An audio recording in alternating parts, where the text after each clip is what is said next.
Hey kids, shut up and sit down again. It's time to read from this book, Unlearn, from this handsome guy, Humble the Poet. Today, we're reading chapter 22, which is titled, Don't Trust Everything You Feel. I got 10 years to fill a stadium, but only 2 minutes to fill your cranium. Humble the Poet, signing in. We're all unique in our own way, especially the way we react to different situations. It's not really a debate of nature versus nurture, but more of a question of how your nature and nurture work together to create the person you are. Because we all have different experiences and unique wiring, that mixture can make it difficult for us to understand what we feel, why we feel it, and why no one else in the room is feeling the same thing. I'm not sure if any other creature spends as much time living in the past and future as we do. As our mind travels between two non-existent realms, our feelings travel with them.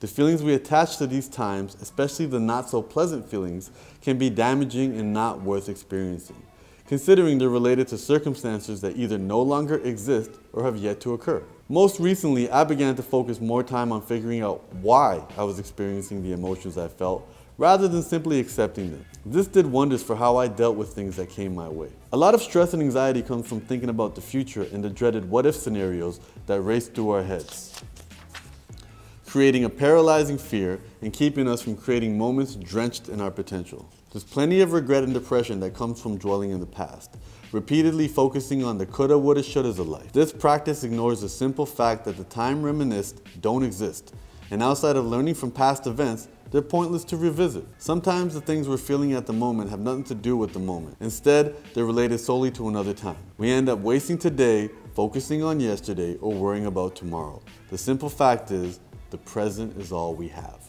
I met a friend from high school a few days back. He, like me, left the comfort and security of a steady paycheck to pursue his passions. He talked about the fears of fucking up and how all he has to do to quell those fears is to remind himself to stop getting in his own way. Our minds have the powers to both help and harm us. It's up to us to decide to use that power wisely. We don't always have the power to change our circumstances, but we can change how we feel about them. Happiness is a feeling, not a destination. If you rely on circumstances or outcome to be happy, then that dependence will only grow into an addiction. You'll be climbing a mountain without a peak, feeling more and more hollow the higher you get. Just because you're feeling down doesn't mean you have to be down. Have a conversation with yourself and figure out the root of the emotion. It's very unlikely it has anything to do with where you are in the exact present moment. We busy ourselves to get our mind off things. That act in itself brings us back into the present with a task that requires us to both focus here and now. Emotions are a crazy phenomenon, especially the idea of love. There's a cool TED Talk that discussed the concept of love being an apparatus of nature used to ensure we coexist long enough to reproduce, ensuring the continuity of our species and nothing more. Whether you agree with that concept is up to you, although I do hope that the idea motivates you to take some time to consider why you feel what you feel. Some think feelings can't be rationalized.